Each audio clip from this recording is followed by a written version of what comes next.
I think we've got everybody we're expecting.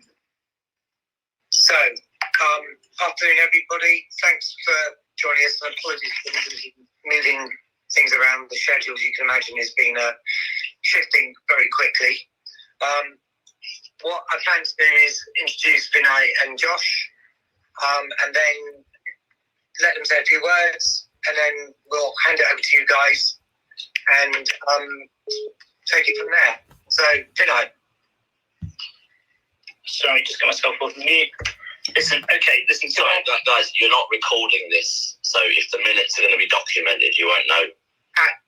Good shout. I'm having a good day, aren't I? No, it's fine. It's just important, sir. Record it, please. Thank you very much. Everybody happy for us to record it? Yeah. Yes. I'll just wait for Mark to record it. He started.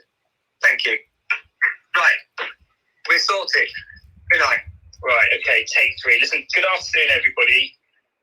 Listen, I'm sure today, because Josh is on the call, you're going to be much more interested in hearing from Josh rather than I. So I'm not going to say too much at the start because I know you want to hear from Josh. But listen, I just wanted to say, first of all, to all of you on this call, and obviously to all Arsenal fans, I am really, really sorry for Arsenal's part in what has been, I know, a hugely difficult, really disturbing week for football, and in particular our fans. So I just wanted to be really clear how sorry I am for what has happened this week. I thought I would try and give you just a little bit of background to this sorry tale. None of this is meant to excuse what's happened at all, and none of this is meant to water down the apology. But I just wanted to talk a little bit about it and maybe kind of correct a few of the things that are out there that aren't correct. I guess the first thing I wanted to talk about is, despite the stories to the contrary, Arsenal were absolutely 100% categorically not the authors or drivers of this proposal. That doesn't excuse what happened, but we weren't the authors of the proposal. As I said, I think it was in the last fan forum, there's frequently Super League proposals out there that are developed by others, not by Arsenal.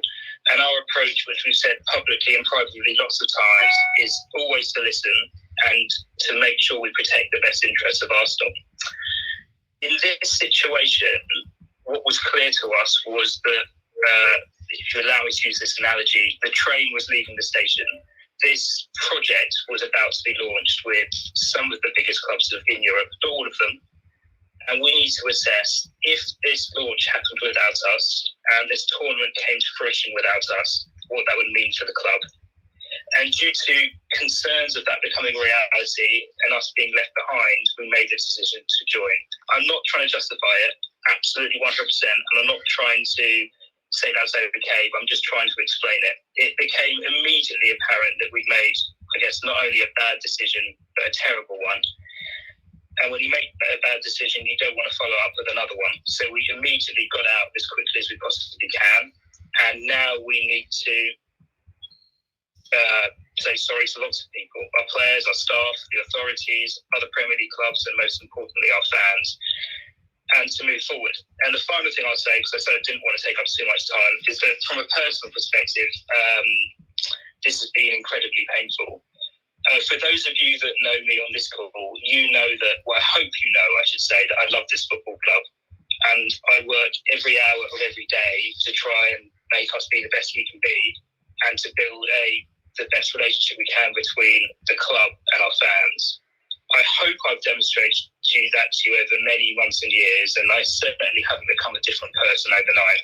So for me, I found it really, really tough, and my focus now is going to be doing the same, doing what we can to repair any damage done and move the club forward.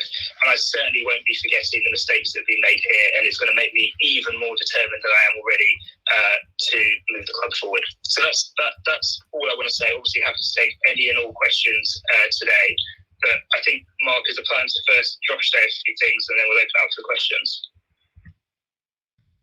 You're on mute, Mark. Yeah, that's right, Vinay. Josh, welcome. Thank you. Just making sure that I'm off mute and everyone can hear me. Yep. It seems to be one of the key takeaways of the last 12 months is that many people get left on mute as they start to talk on these things. So I just want to make sure everyone can hear me okay. I'm here today to talk, and obviously Vinay, I think I echo a lot of the sentiments that he just said to the word. Leadership, from my perspective, if any of you lead different organizations in your own lives, making unpopular decisions that you feel benefit larger groups over time as part of leadership. Leadership is also recognizing when you are wrong, quickly correcting your course of action, apologizing for your actions, and then educating yourself on how to lead better in the future. And that's what I'm here to do today. I'm here to explain, and I'm here to listen. As this project took shape in a very, very, very, very fast manner, we asked ourselves two key questions, some of which Vinay hinted at a few moments ago. The first question we asked ourselves was, what is worse, a Super League or a Super League without Arsenal? That was a very tough one for us to weigh, but based on the decision that we made, we decided that a Super League without Arsenal was the worst of those answers, and that's what we acted upon. The second question that we asked ourselves was, what do the fans want? And we tried to answer that question as many ways as possible. We were obviously bound by certain confidentiality aspects of the decision that we were thinking about making. And it was a much more complicated answer than we had time to contemplate. I think the global fan wants to see Arsenal versus Barcelona regularly, as much as possible. I think the European fan, they want to see more big matches between top clubs, to be quite frank, because their domestic league is so predictable. I think from an English fan's perspective, and this is what was so educating to me over the last 24 to 48 hours, I guess going back 36 hours now, we're already at Thursday. Sorry, this has been kind of a blur of a week, so I apologize. I haven't slept much. But for the English fan, they want to see more big matches. But as one Chelsea supporter wrote on a sign that I saw online the other day, you still want your cold nights in Stoke.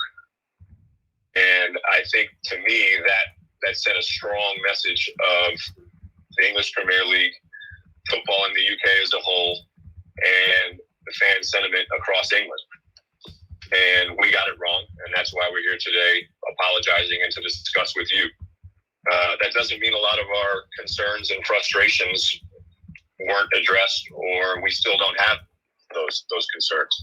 None of our intentions as part of this project were to harm the Premier League or English football in any way. Really, most of our frustrations reside in a larger conversation about European football as a whole. You've heard us talk primarily about the stability of the football pyramid, and that is genuinely what we were trying to accomplish when we were part of these conversations in recent weeks. We can talk about FFP enforcement. We can talk about, are we doing enough at the European level to combat racism? But for the stability of the football pyramid and talking about grassroots programs, which we are all for in the game, both domestically and abroad, we want to make sure that we're maximizing those revenues and those opportunities to stabilize the football pyramid. Did we go about it the incorrect manner this time? Absolutely. But we still think those issues reside. I can use, from a personal example, the match in Baku. I met some amazing people. I enjoyed my trip very much, aside from the 90 minutes of the match. It was a beautiful city, and I had a great trip.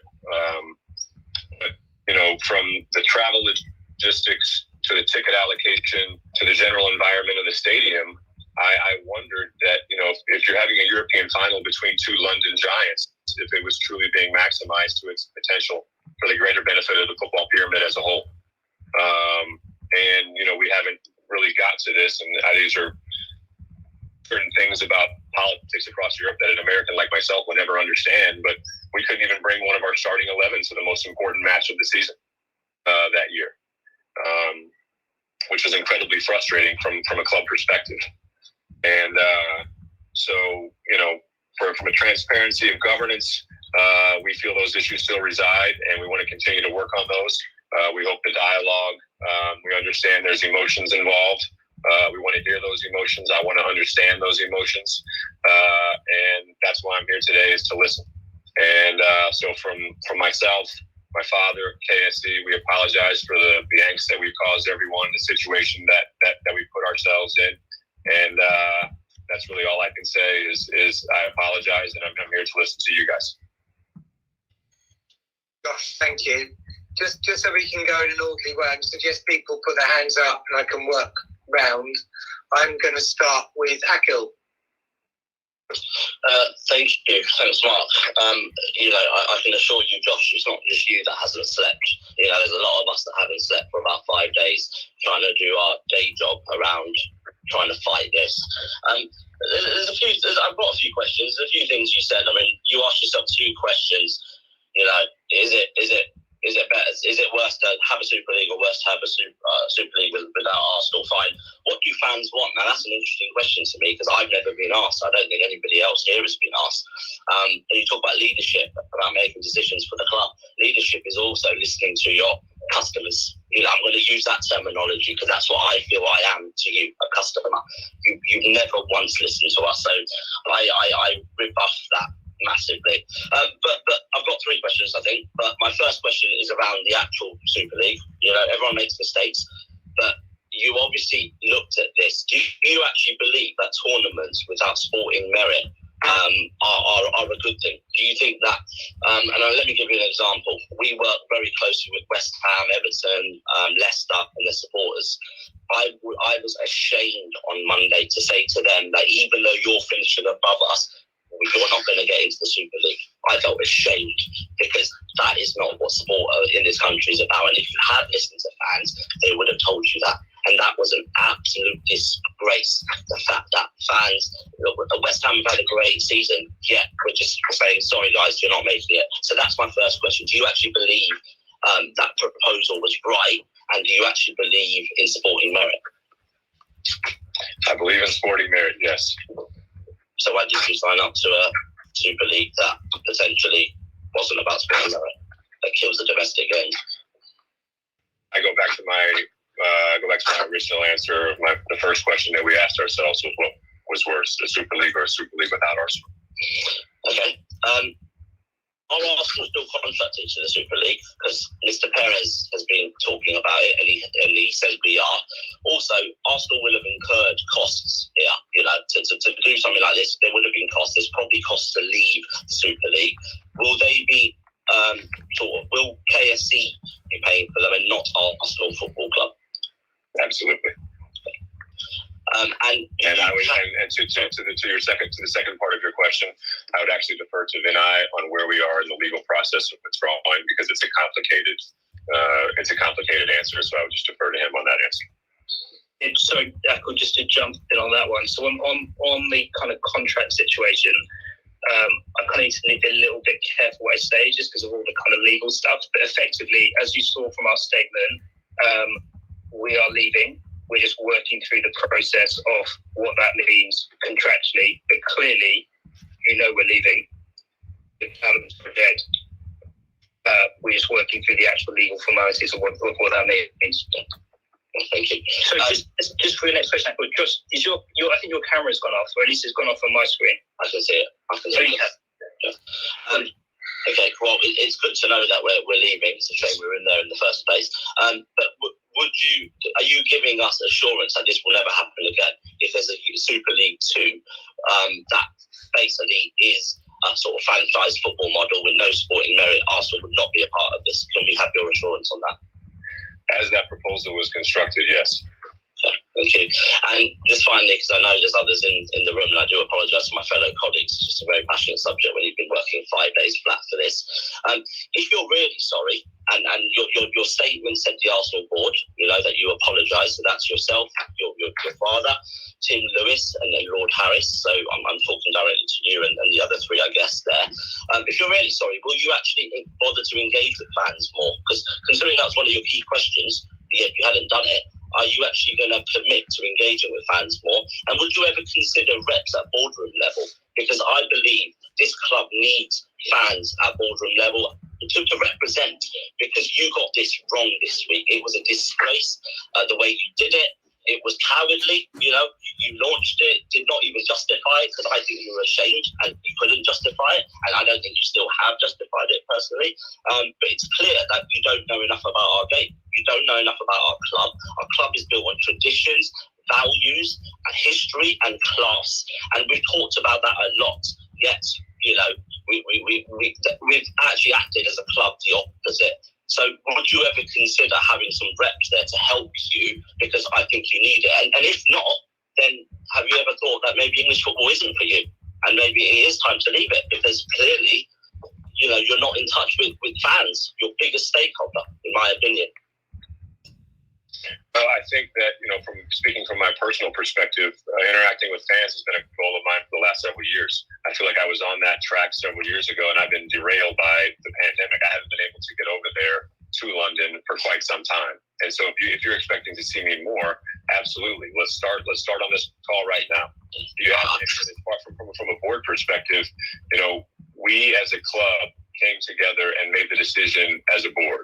And that's why we put out the statement that we did, apologizing immediately. And if you're hoping to interact with me on a more meaningful basis going forward, you have my word that that's absolutely the case. Okay, well, that's good to hear. I find it... Let's move on. I find it very amusing in a pandemic we're using that as an excuse, but the whole world is using Zoom and Teams, FaceTime. Yeah, we're using that as an excuse. I think that's funny. Just finally, on listening to fans, it's not a question, but all you had to do is look at the minutes for the fans forum in the last couple of years. The AST and others have raised it plenty of times that we say no to a European Super League. We have said it many times, so you just didn't bother to look at the minutes. That's all you had to do. A rep at boardroom level would have told you that. Thank you. Sorry, guys, for taking over a little bit. Hackle, thank you. Appreciate your views. Jake? Good afternoon, everybody. First off, Josh, in 2019, you said we should be excited. What should we be excited about? Is the Super League? No. Can you elaborate on those comments then? Get excited. Be excited for the future of Arsenal Football Club. At the minute, I thought it changed me. It's part of Arsenal Football Club because of what's gone on. I understand that sentiment. Another question is, does KSC have long-term investment plans for Arsenal, apart from the Super League? Absolutely. Okay. Thanks, Jake. Zach? So, Mark, just a quick one. Just because I think some people have got their hands up virtually, but just so you know, Raymond's also got his physical hand up as well. Okay, great. So let me go to Zach and then Raymond. Hi there, thank you. I will also have three questions like Akil, and I'll say exactly the same as Akil and Jake. I was ashamed to be an Arsenal fan. I couldn't sleep, not because I was not working hard, but because I was so upset that a club I care about so much would do something like this. And yeah, I'm sure you haven't slept, Josh, but I imagine all of us felt this much more emotionally than you. My three questions for you, and I'll ask them all in a straight go. Firstly, when will your father speak to us or Arsenal fans? He's the majority shareholder. He runs the club. Why has he never spoken to an Arsenal fan? Secondly, can you guarantee that Arsenal will never play their home matches away from Islington or away from North London? And thirdly, why should we believe a single word that you've told us today? I have no reason to believe it.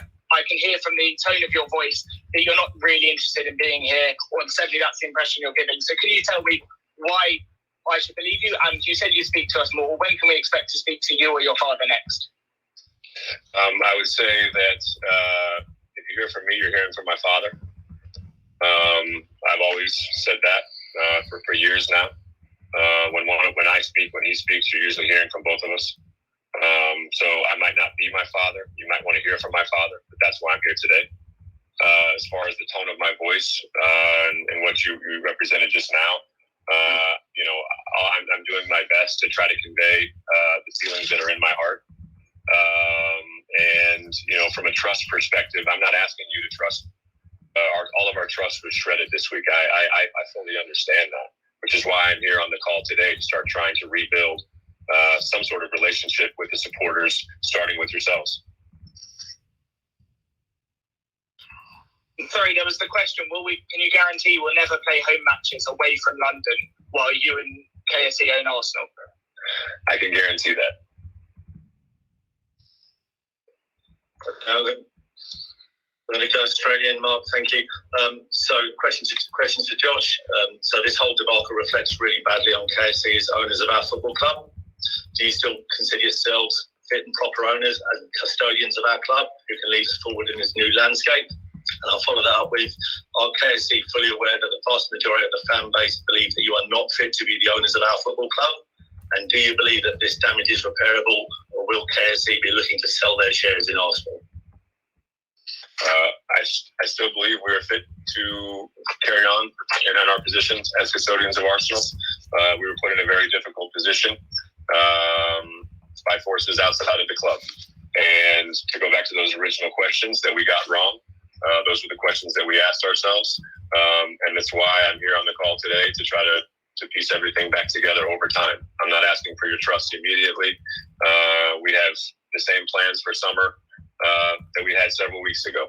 And I'm still excited about those. So I might be met with distrust. I might be met with skepticism. But over time, I hope to reestablish a relationship with our supporter groups and show them that we are capable of leading the club forward. Barry Dixie? Yeah, I represent ASA. But I say I represent ASA, which I do. I'm the vice chair. But what Akim said from AST and the other various fan groups that are here, we're speaking as one voice. You've really united us. Not that we were terribly disunited in the first place, but you keep saying that we hear you fans, but you didn't speak to us in the first place about this. Although, as other people have said, we've made this quite clear at various fans groups. And so we will be pushing and lobbying government to get fan representation at boardroom level. What is your view on that, Josh? Or are you would you be averse to fans groups at board level? And my supplementary question is, who has made this ridiculous decision? Was it you and your father, or was it you, your father, Lord Harris, the board? Who was involved here? It was the board. I mean, as a club, we made the decision. We kept asking ourselves very difficult questions. The two main ones, which I've gone over repeatedly. So it was a group decision. We wanted everyone's opinion to see what everybody thought. And then I apologize for your first question regarding representation of fans at the board level. I want to interact more in a more meaningful way, whether that's at the board level or that's interacting here in a fan forum. And so I think that this has been an education unto itself of the power of football fans across the world and the power of Arsenal fans, which is spectacular to see, honestly. Getting back to that ball one, it was a kind of not a yes or a no there, Josh. What are your feelings on fans groups or a representative of the fans being at board level? That's a very tough one. I think there's pros and I think that there's cons. But I think that in the wake of everything that has transpired in the last several days, I think that we're going to be asking ourselves many questions, including the one that you just asked me. So while I'm not giving you a yes or no answer, it's definitely something that's up for discussion. Okay, I'll stop there and let some other groups get in. Thanks, Barry. Can I come to Ben? Thank you, Barry. Ben just two quick ones. One, you said that we're not the authors of this and we joined and we didn't want to be left behind. I don't understand how we weren't when Stan was listed as a vice chairman. That's one issue I have, but I don't want to go into that as a question. I just wanted to raise that point. The second thing is obviously trust has been broken with the fans. I think one quick way you can build a lot of trust back with the fans is perhaps show the meeting notes for all of these meetings that went on with the ESL, the minutes, who was involved, and at least we can actually then not have to take you guys' word for it. Josh, a quick one. I keep saying to myself, like, if I had the opportunity to run Arsenal Football Club, there are millions of people in the world that would look at you like a hero. And I just don't understand.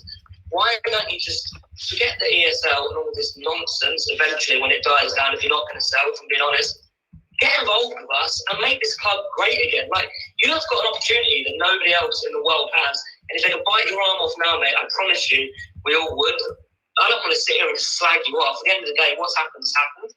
But you need to do something for us, because there's going to be 20,000 fans outside the stadium tomorrow, probably not wearing masks, probably spreading COVID. And this is all down to a terrible decision that was financially gained. You can't say what was worse than Arsenal Super League about the Arsenal being left behind. But what about the 360 other clubs in the English League? Is that the Arsenal way? We leave them behind? I'm disgusted, but I think, I don't know what to say. I just think if you want to be honest with the fans, get the minutes out there, show us what happened with these meetings, and then we can decide. Ben, can I just take your first question you had on the vice chair, and I'll pass to Josh one. So I saw those stories about Stan being a vice chair. Stan was never a vice chair, was never asked to be a nice vice chair. That story is completely inaccurate. And I think that it might be where the stories about Arsenal being an architect of this proposal, or the author of the proposal, came to, which is absolutely categorically 100% not true. But I appreciate there were some stories about that, and that creates some confusion. I'll allow Josh to answer your second point. It wasn't. I don't know if it was necessarily a question, but it was more of a statement on the internet. Well, at least the minutes will be first. Well, I apologize. So I think there's three questions, right? So I've answered the one about Stan and vice chair.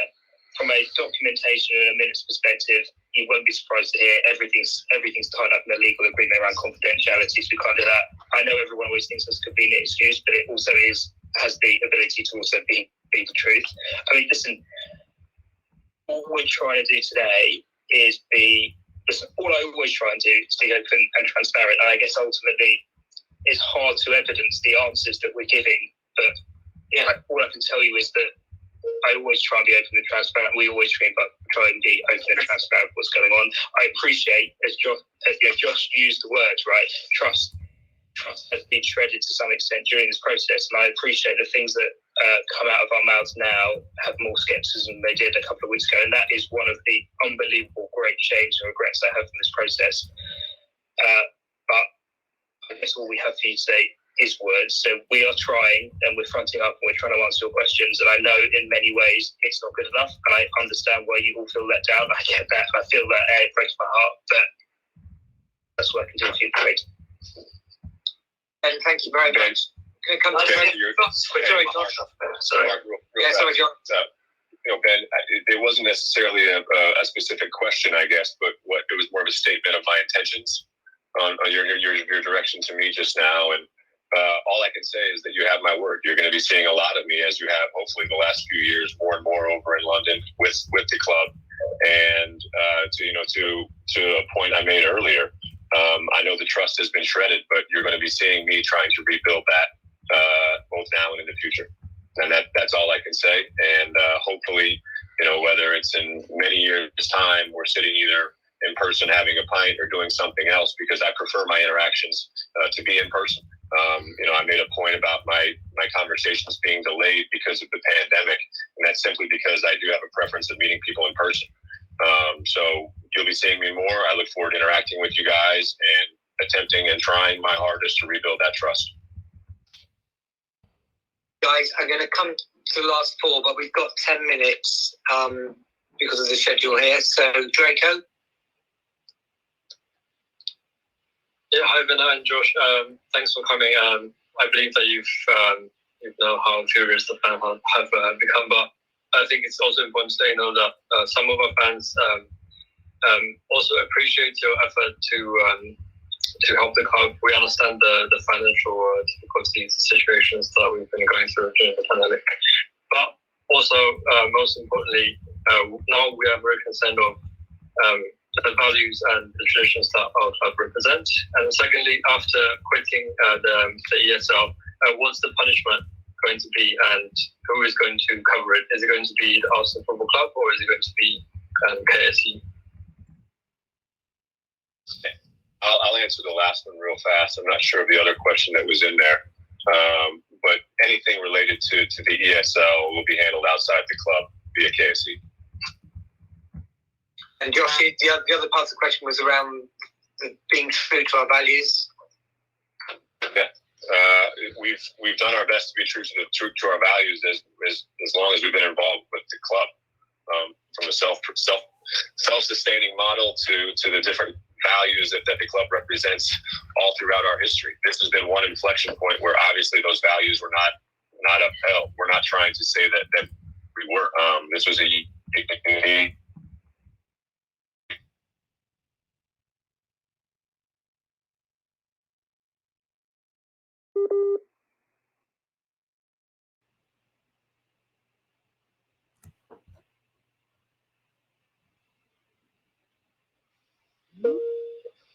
Can I come to Peter?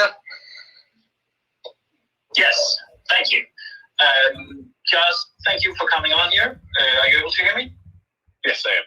Okay. Sorry, I couldn't see you for a second. Yeah. You say that trust has been broken, but I don't believe that's true because as fans of Arsenal, we've never trusted you.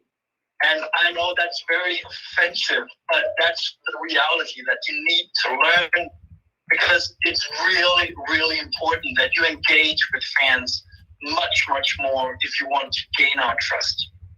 Right now, people are asking, what would it take for you to sell the club? And that's a reality that I want you to consider really hard. And as of that situation, I would like to ask you, what would you do to engage more with fans? What will I do to engage more with fans? Well, starting with interactions such as this on Microsoft Teams. I think that's just the first baby step. When I'm there in person, we're going to be sitting down as we did in a boardroom over at Highbury several years ago. I think it was before or after a match tonight when I was in town. So there's going to be many more interactions like this.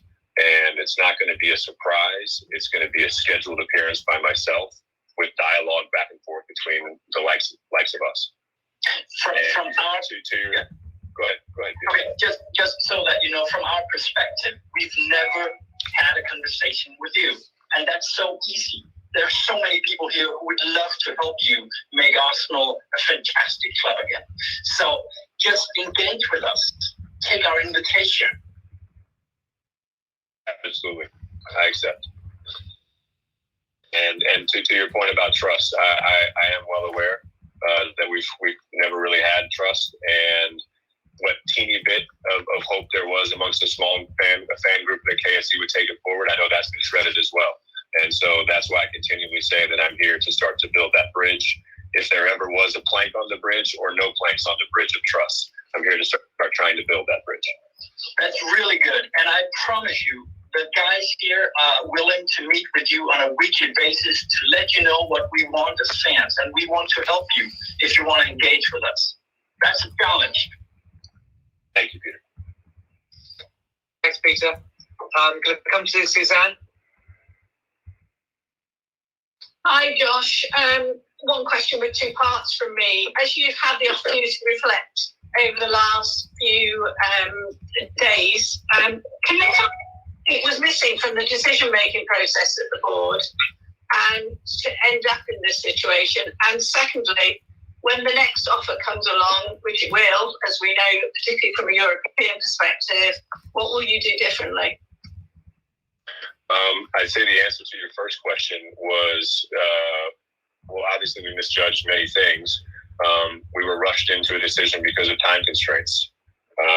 To the answer to the second question, and I apologize, you cut out briefly while you were saying, would you mind repeating the second part, Suzanne? Yeah, just what will you do differently next time a European opportunity comes along?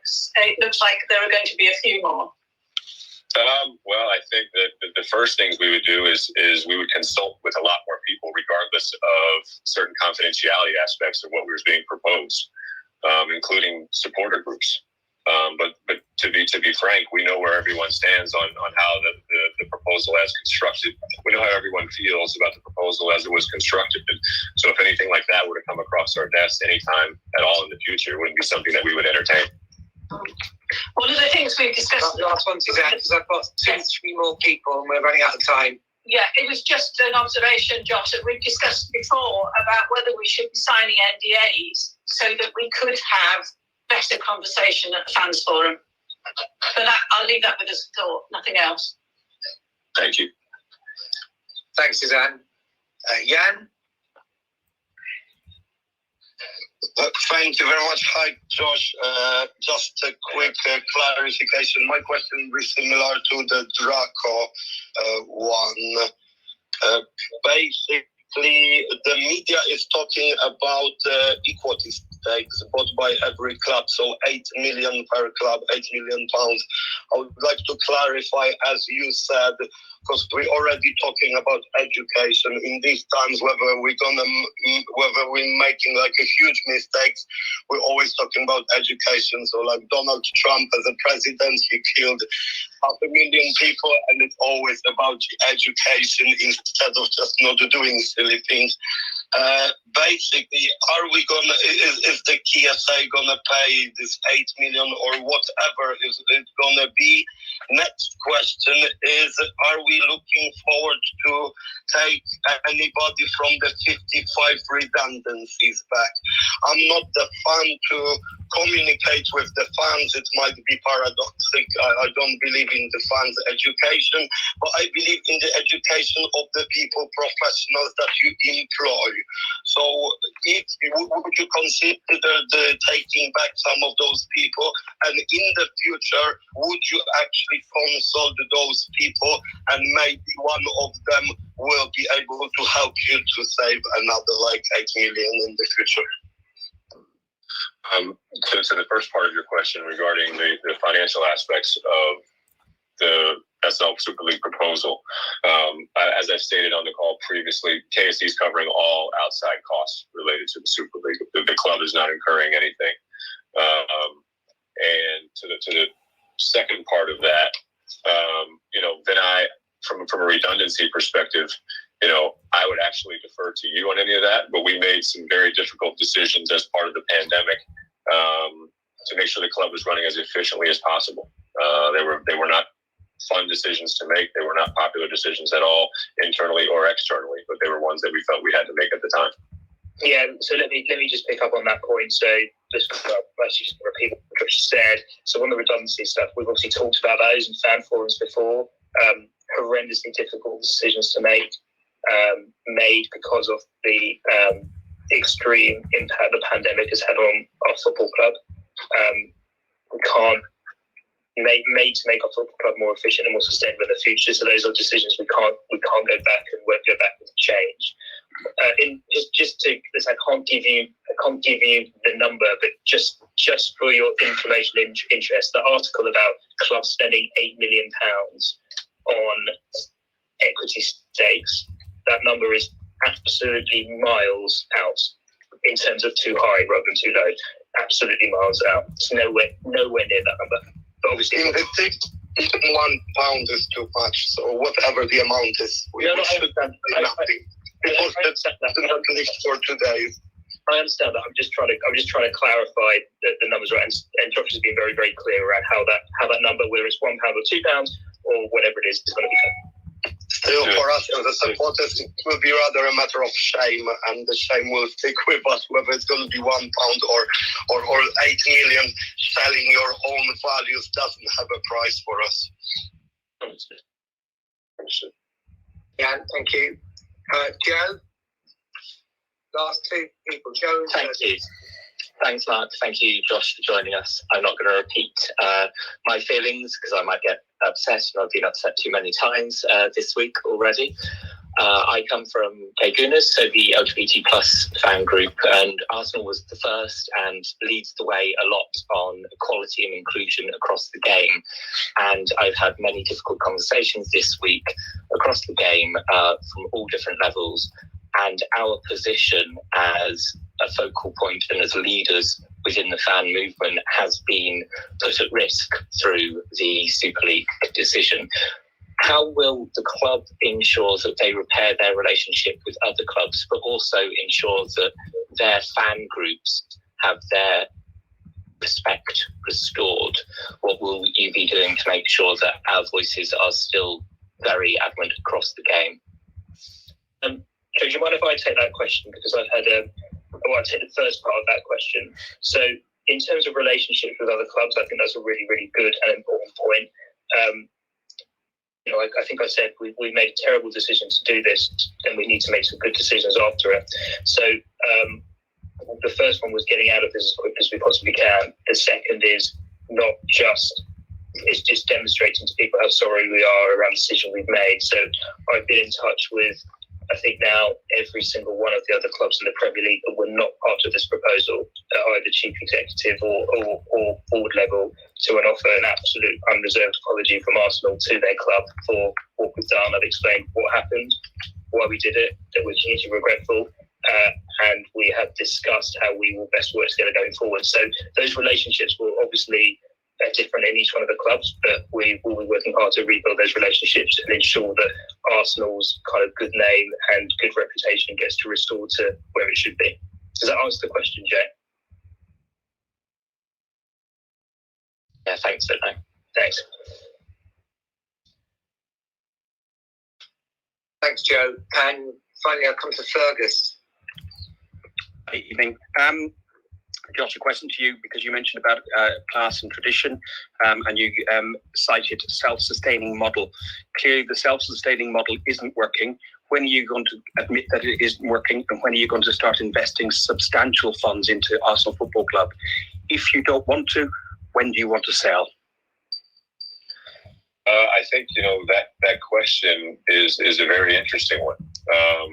We're always willing to provide resources for Arsenal Football Club, as we have. We've supported the club the last several years. I think that the question that you are asking also resides in a much larger question about football, is that if you're always going to be recruiting the next person to pump tens of hundreds of millions into a club, that is not a sustainable operation across Europe anywhere. And for us, I think we're not afraid to be aggressive at different points in time. Hopefully you've noticed over the last few transfer windows, we have been more aggressive. But that was part of the discussion that we had with internally amongst the 6 clubs in the UK and across Europe, was the model that currently is out there is not sustainable over the long term. And that should very much worry supporters. And so while it might be the answer to your question might be, who is the next wealthy person that wants to come in and just funnel money into the club, but I don't think that's the right answer for Arsenal Football Club or for football as a whole. But if somebody doesn't come in and do that, and somebody goes to another club, we're just going to fall lower and lower down the pyramid, and that's not what we want. We want to be great again. 100% correct. That's what we want as well. But from a sustainability, that is just simply not a long-term sustainable model for global football. And that's why I go back to some of my comments about governance, whether it's FFP enforcement or things of that nature. We need more transparency at certain levels of governance, or the game is not going to be in a good place in the future. So to finish off my question, what's your exit strategy? When do you want to sell? Not willing to answer that question because we have no intention of selling. Okay, thank you. Listen, just to kind of build on that point, I know we're probably going off the Super League topic a little bit, but listen, I guess my personal view is, if the football model is based on trying to find as many people as we can out there who are going to pump money into football clubs, and they're not going to be able to stand on their feet, they're not going to be sustainable, I think the football industry is in real trouble. Agreed. Because if you don't have a healthy top of the pyramid, that's part of the challenge we have at the moment. There are clubs at the top of the pyramid, not Arsenal, I should say, that have their backs to the wall. If those clubs fail, then they can't pay the money they owe to other clubs, then those clubs fail, and then the whole pyramid collapses. And I think that's a real problem. Going off topic, it's a real problem that we're having again today. I would say at the moment, just kind of for the record, KSC have refinanced our stadium debt, so effectively we've put £200 million in to refinance the stadium debt. We're going to lose well over £100 million this year. and it's KSC standing behind that. Whatever we do in this transfer window, it's KSC standing behind it. Okay, thank you. Fergus, I just want to say I do appreciate that question, because it's such a complicated answer that leads all the way to some of the true issues that we have gripes with. Back to what I said about the governance at the highest levels of European football, and I just want to say I do appreciate that question because it's a very complicated answer. But I am to the many other points that have been made on this call. I look forward to interacting with you and the rest of the supporter groups in a meaningful way going forward, because I do love this club. And I know that it's been a crazy week on a lot of levels, and we have not represented the club or yourselves in a positive manner, both internally and externally. But you're going to be seeing a lot more of myself. We're going to be interacting a lot more, and it's on myself and the rest of the board to push this club forward. And we're going to be listening to you guys a lot. So thank you for the question. Okay.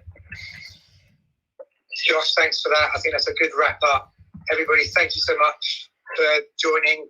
We've heard you, and we will be in touch with details around the next meeting, and we'll take it from there. Thank you, everybody. Thank you, Mark. One question for you, please. We'll be able to get the minutes out on the website a bit quicker than we normally do for forum meetings, because I'm sure you're well aware that there is a huge interest in this meeting today. And it would be good to share that with the rest of the fan base as soon as possible, please. Yeah. To be fair, we've been getting them out within 24 hours in the last 2 or 3 sessions, so we'll aim to do that, if not quicker, today. Thank you very much. Mark, for quoting you on that. Also, Mark's had a pretty quiet week, so he doesn't need to do that. I need something to do tonight. Thank you, everybody. Thanks for joining. Real quick, thanks everyone. In closing, thank you everyone for your time. I'm all ears, and I look forward to seeing everybody and interacting with everyone again in the very near future. We are here every day, Josh. You just give us a call. We don't want to be nice. Thank you. Cheers. Thank you. Thank you at the next meeting.